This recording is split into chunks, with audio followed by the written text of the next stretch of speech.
So the last video I made was a reflection on how movie discussion and the industry has been changing over time. People are more decisive now than ever. They want every movie to be perfect, or at least good. There's no room for error. If you ask 100 people to name a good movie, odds are you'll get 100 different answers, because there are so many options. Maybe you love the classic style of The Godfather. Maybe you're blown away by the scale of Lord of the Rings. Or maybe you just love the chaotic weirdness of The Room. All of these movies are loved for one reason or another, and they all have different legacies in entertainment. There is endless criteria to judge a movie, and all movies are not created nor judged equally. So it leaves me wondering, what truly decides what makes a movie good?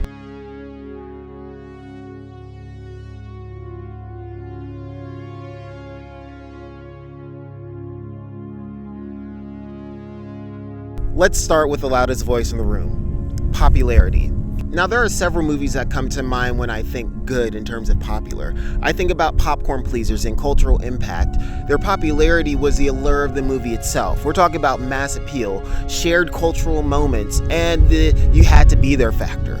Maybe you saw it on a date. Maybe you camped out in front of the theater before. It's about the memories attached to it. I'll never forget Thanksgiving Day when my mom wanted to kick all the guys out of the house so she could finish Thanksgiving dinner, and me and my dad ended up just happening to see Creed that day. I'll never forget when me and my homie went to go see Infinity War at a cheap theater in DeKalb County, and we were placing bets on which Avengers would die. I will never forget the day we left for Christmas break in 6th grade. I went to go see Avatar in 3D for the first time because it was the day it came out. And let's be clear on popularity, because there are several kinds. There are the movies that become memes, like the Minecrafts of the world. They're like a new language that we can use to converse with people online.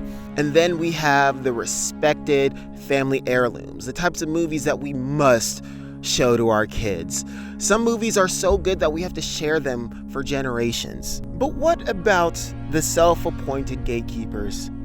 Another major factor for determining movie quality are the critics. It's literally their job to tell us what a good movie is. Once regulated to trained journalists, movie critics are now anybody with a Wi-Fi connection. For decades, critics defined what good meant. Now, we've seen how critics can gush over the most popular movies. The term critically acclaimed in a trailer or a poster means that professional movie watchers have given their seal of approval. We have entire institutions built around journalism and awarding what people think are the best movies of the year. The pageantry is amazing. I do love it. But do critics and awards always get it right? There have been plenty of times where cult classic movies were panned, whether it was the box office or award ceremonies. But let's be honest, we're not always satisfied with the results of awards and reviews. At least I'm not. Opinions change over time, and often I believe that's why movie critics are not always the utmost level of reverence for a movie's quality. And now we also have the Rotten Tomatoes and the Letterboxes of the world, who act as viewers' emotional punching bags to release their frustrations on and leave the rest of us to suffer. I think far too much faith is given into these reviews, but I also value the ability of random internet users speaking their minds about art. It's one of life's greatest gifts. People's opinions matter, and you don't have to read them all. Going by word of mouth is a perfectly fair way to decide what you want to see. But it's far more important that people can watch something on their own rather than relying solely on others. That being said, word of mouth is a powerful weapon for a movie's legacy, but it's not the finisher. Now, I'd be remiss if I didn't bring up how we as a society love to watch train wrecks and houses burning down. We love bad movies almost as much as we love good ones. It's such a crazy phenomenon. It's to the point where we respect movies because of how bad they are. The Room has sold out screenings. Morbius got so much fake hype that got put back into the theaters. And there's like 8 Sharknado movies, okay? Movies don't have to be excellent to be loved. The joy of watching a train wreck is unmatched. I've had fun watching some pretty terrible movies to the point where I can just enjoy the experience. Hell, people built careers off of watching bad movies. People built careers making bad movies. We remember these movies for how they made us feel, even if the feeling was, shitty. Now, there are plenty of movies that are simply bad and not even in a fun way, but we are focusing on the train wrecks we enjoy. But I will argue that if a movie can live on through memes, social media, and pop culture in general, there is an argument to be made that those movies are still good because we've found a use for them in society. So if good movies and bad movies stay with us, what's the real difference? We must always remember this fact. Hollywood is a business. Yes, it'd be wonderful we could all sit here and talk about how only our feelings matter when it comes to the success of art, but these are multi-million-dollar projects and billion-dollar companies that use the latest technology. I'm pretty sure they want their money back. Profit matters. Which is why we often rank a movie's greatness off of how profitable it was. And honestly, it's not really the worst metric ever, but it's also not the most fair metric ever. Granted, I don't think that every movie that breaks bank is excellent, but it's indicative of what the audience thinks about it as a whole. But let's not pretend that every box office breaker is excellent. And considering that movie releases have so many factors that go into their success, not every good movie can reap the benefits of the box office rush. And oftentimes, that success is just people following trends. Now, when Avatar first came out, there was a narrative of how people watched it and never talked about it again. They had to basically immediately forget it. People would always argue that it had no cultural impact beyond being popular for a few months. It was the only thing that was good about that movie was the fact that it made $1 billion.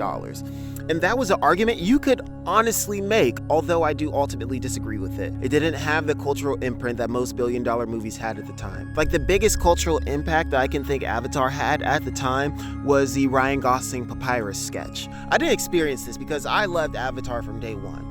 And true, it didn't hit the massive cultural impact until the second movie came out, but the sequel also raked in billions. But also famously, James Cameron said it had to be one of the highest grossing movies of all time just to break even. That's like a weird legacy for your franchise to have. You go from one of the highest grossing movies ever to your sequel having to be the highest grossing movie ever. Compare that to a movie like Scott Pilgrim vs. the World. It didn't break the bank, but that's a pretty iconic movie and has been a mainstay of pop culture ever since. Legacy and earnings are two sides of the same coin. Money measures reach, but not resonance. There are plenty of factors that can affect a movie's gross: release window, competition, holidays, hell, even the weather. All of that matters. And all those fit perfectly together to break the box office. That is something worth celebrating. But not every movie can break the box office. All right. So, we've talked popularity, critics, and profits, and found holes in all of them. Or I think I did. We chase reviews, scores, and rewards, but the movies that matter are the ones that don't leave. The ones that stick aren't perfect, they just stay with you. This is the ultimate metric. It's the film that becomes an identity marker for you at a specific time in your life. It's not just what the movie is, but what the movie did. It's the first time you realize that movies could be more than just disposable entertainment. They could be artifacts for your personal history and emotions. It's not about Rotten Tomatoes scores or box office numbers that get broken all the time. It's the personal archive. We spend so much time debating the canon, obsessing over financial success, and chasing consensus that we forget the simple, intimate power of the film experience. It's not enough for a movie to be recognized, it has to be internalized. The truly good ones take root and grow into something special for you. We can analyze filmmaking, the marketing, the cultural moment all we want, but when all the hype fades and you're just sitting there with the movie in front of you, when the critics move on, when the box office checks have cleared, what remains? Only the ghost of the experience you carried out of the theater. This memory, this feeling, this tiny piece of history you share with the art and everybody you saw it with, that's the real legacy. This memory, this feeling, this tiny piece of history that you share with the art and other people who viewed it, that's the real legacy. In the end, the only good movie is the ones that's worth remembering.